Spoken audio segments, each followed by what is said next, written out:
Halo guys, balik lagi sama gue David di channel bareng David ya. Jadi aku baru aja selesai rekaman ini guys, Game Seed of Colossus buat diupload di video konten panjang. Dan gue masih belum bisa tidur ini di jam 2 lebih 13 menit. Dan karena gue gak bisa tidur, terus gue kepikiran bikin konten. Tapi kalau misal kalian ngerasa kayak konten ini gak berguna atau apa, kan boleh langsung skip aja. Soalnya di sini gue bakal mungkin kayak kebanyakan nge-japping doang.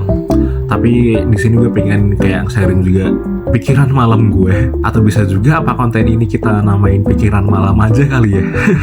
Soalnya gue tiba-tiba ini kepikiran banget nih guys. Dulu gue jadi konten kreator toh, bayangan gue adalah kita tinggal update konten doang, bikin konten, terus kita kayak cuma rekaman doang, terus diupload, terus kita dapat duit dari mungkin platform yang kita upload kan, entah dari YouTube atau platform lainnya. Tapi ternyata tidak semudah itu teman-teman. Ternyata tidak semudah itu realitanya guys sebagai konten kreator. Di sini aku konten kreator yang maksud adalah konten kreator di ini ya, di video panjang YouTube, Shorts ataupun live streamer. Live streamer bisa disebut konten kreator nggak sih? Harusnya bisa kan ya? Kan kita membuat konten di waktu live stream kan. Sedangkan konten kreator adalah seorang yang membuat konten gak sih guys? Jadi anggap aja iyalah ya. Nah, setelah aku masuk ke dunia konten kreator nih guys, di konten kreator di YouTube ya. Soalnya aku kontennya kan juga di YouTube, jadi kita bahas aja, kita fokusin aja di YouTube ya. Ternyata nggak semudah itu teman-teman. Nggak semudah hanya kita bikin konten, upload video, dapat penghasilan. Nggak semudah itu teman-teman. Ternyata sebagai konten kreator kita harus juga memikirkan ide konten yang menarik, gimana kita bisa narik viewers ataupun subscribers. Terus kita juga belajar editing video biar video kita kelihatan menarik. Kita harus pandai ngomong di depan kamera biar gak canggung, biar pembawaannya juga enak juga. Terus kita juga harus berani pede di depan kamera, terus milih audio yang cocok buat video kita buat diupload nanti. Dan setelah itu semua kita lakuin, ternyata masih belum semudah itu teman-teman. Bisa aja video yang kalian buat, yang nonton mungkin hanya jumlahnya kayak satuan atau mungkin puluhan. Syukur-syukur ratusan udah oke banget guys, apalagi sebagai kayak mungkin orang-orang yang baru bikin konten ya.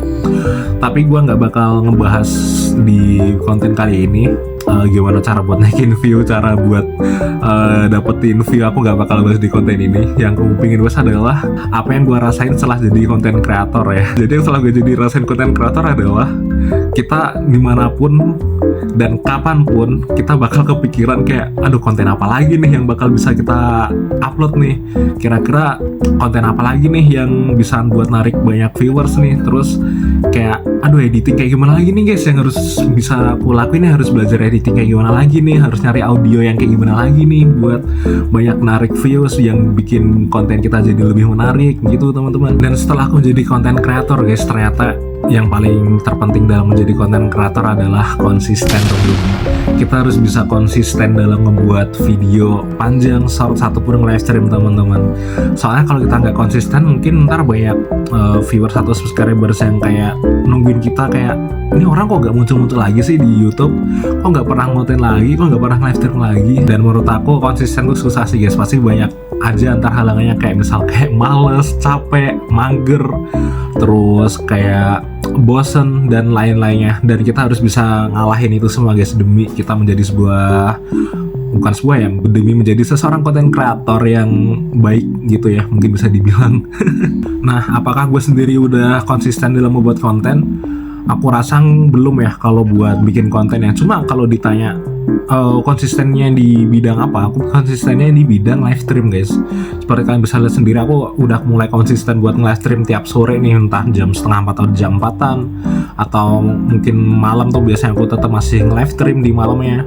Dan kalau misal malam gak nge-live stream pun, aku ini bikin kayak semacam ide-ide konten gitu yang bakal aku buat gitu, entah itu ngecatat di HP, buku, atau di manapun itu yang bisa buat nyatat guys. Dan ini salah satu hasilnya yang udah aku catat nih.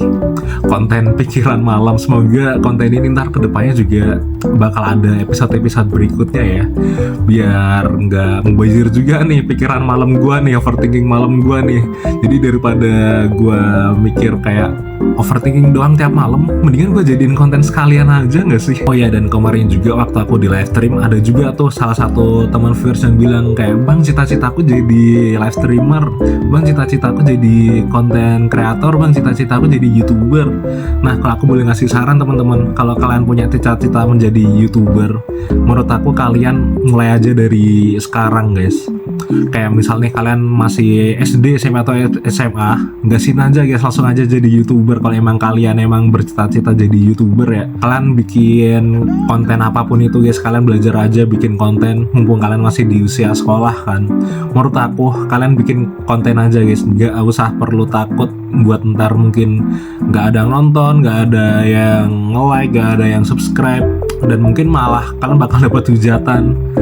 Menurut aku nggak usah dikhawatirin guys hal kayak gitu guys. Kalau ingin cita-citanya jadi youtuber guys, langsung aja jadi youtuber. Soalnya dengan jadi youtuber di usia sekolah, aku rasa bakal mengasah mental kalian deh. Gimana nggak ada yang support tapi mental kalian harus tetap berani, harus tetap dipaksa untuk kreatif, dan berani untuk tampil di depan kamera juga, ngomong di depan kamera. Dan itu akan membuat kalian nanti waktu di sekolahan berani buat presentasi di depan kelas guys.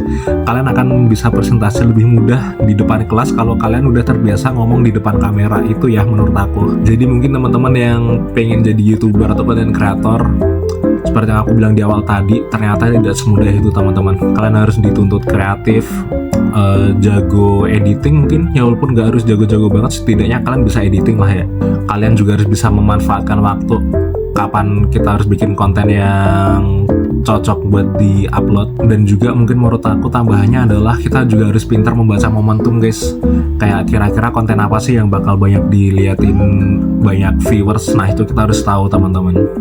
So semangat buat orang-orang yang mau jadi konten kreator atau mungkin youtuber, dan semangat juga buat sesama konten kreator atau youtuber yang masih berjuang untuk menjadi youtuber yang lebih baik lagi atau konten kreator yang lebih baik lagi. Oke guys, kayaknya sampai sini dulu gak sih kontennya?